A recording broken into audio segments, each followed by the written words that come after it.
Ito ang latest chika. Alam mo ba, bashers? Donnie, ayaw mawala si Belle. Nagtuloy-tuloy ang tambalan ni na Donnie Pangilinan at Belle Mariano. Hindi lamang sa trabaho kundi pati sa personal.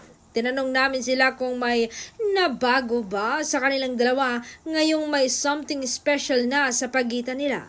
Ito nga ang sabi ng matinee idol na si Donnie.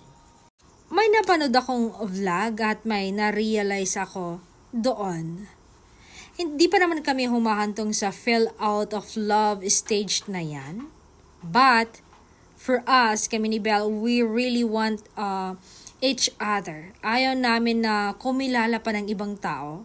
Kaya, paulit-ulit naming inaayos kahit minsan na hindi kami nagkakaintindihan. Dahil kahit anong mangyari, pahinga pa din namin ang isa't isa.